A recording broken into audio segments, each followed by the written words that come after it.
ang kasaganaan ng Panginoon, hindi naman nasusukat yan sa material, pero sukat yan ng kumpiyansa mo sa Panginoon. Hallelujah. How much are you willing?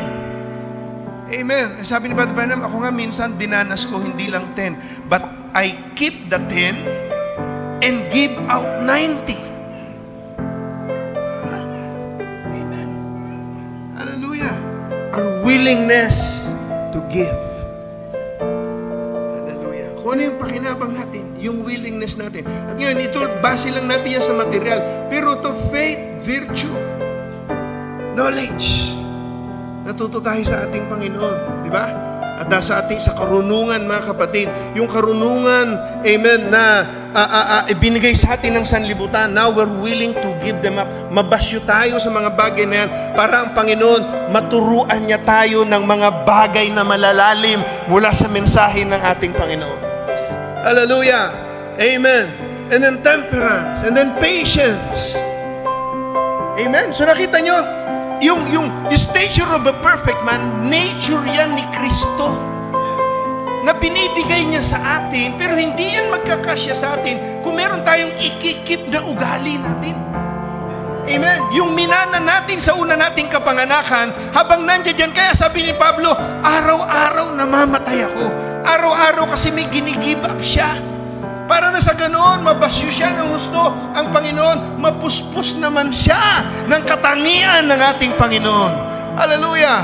Yung lahat ng mga dumadating sa ating mga problema, mga struggles, at lahat na, dyan dinidevelop yung karakter ni Kristo. Hindi natin karakter yan. Karakter ni Kristo na nandiyan dyan sa inyo para maipanganak mo yung attitude na yan ni Kristo.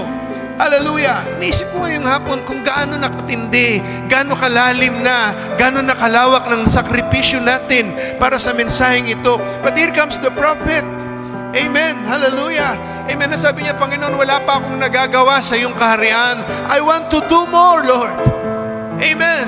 Hallelujah. At sabi niya, Panginoon, amen, lahat ng bagay na ikalulugod mo, ikakatuwa mo, Panginoon, willing ako na gawin, Lord. Hallelujah. I'm willing to give my life. I'm willing to give everything kung ano pang pwede kong gawin para malugod ka, Panginoon. And one thing that struck my heart, sabi ni Brother Branham, Lord, kung makakalugod sa iyo na ako ay ibato mo dun sa impyerno, kung yun ang magbibigay ng kasiyahan sa iyo, Panginoon, dahil sa pagkukulang ko na inisip ko, Panginoon, I'm willing to go there. Kung yun ang magbibigay ng kagalakan sa iyo, Panginoon.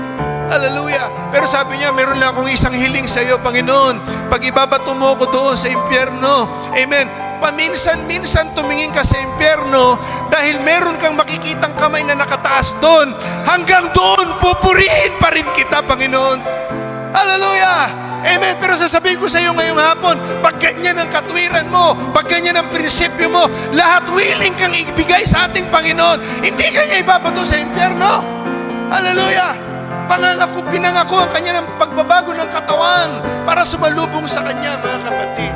Hallelujah. We're willing to do, amen, whatever it is, whatever it takes, ay gagawin natin sa ating Panginoon.